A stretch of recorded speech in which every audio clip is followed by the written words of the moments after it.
foyer.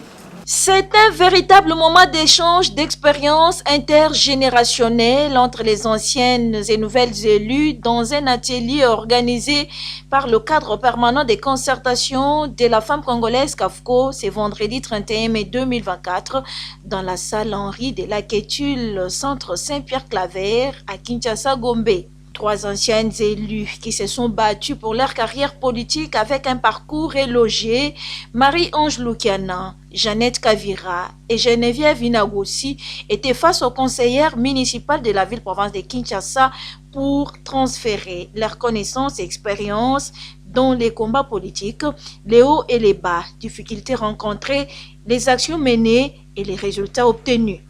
Les anciennes élues encouragent les nouvelles élues à persévérer dans la politique et surtout d'être toujours à l'écoute de leur base.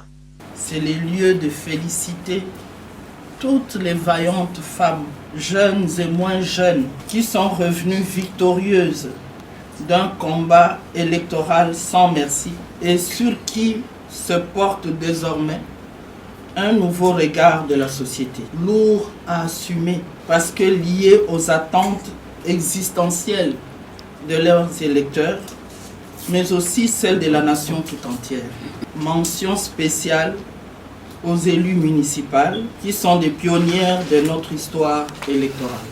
Message bien capté par les conseillères municipales qui s'engagent à emboîter les bons pas marqués par les aînés. Et nous sommes très émus et ça nous a encore plus encouragés parce qu'ils ont fait tant de choses que nous sommes aujourd'hui bénéficiaires. Il y a eu un combat, une lutte pour la participation politique des femmes dans des postes de prise de décision. Et nous, quand nous venons, nous allons suivre ce qu'ils ont fait et pourquoi pas faire plus.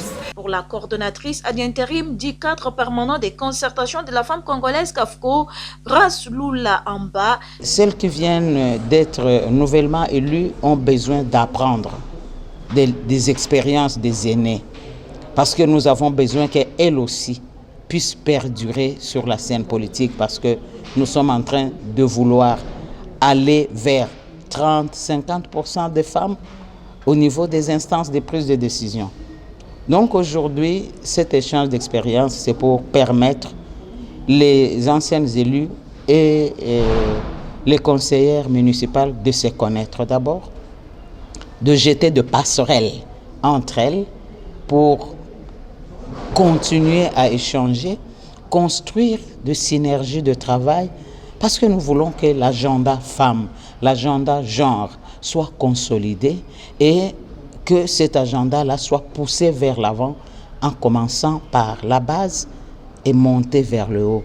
Et c'est dans le cadre du projet appui à l'engagement politique des femmes et jeunes pour l'émergence d'un nouveau leadership politique à la base dans 2 provinces de la RDC, appuyé par OSA, Open Society Africa Foundation.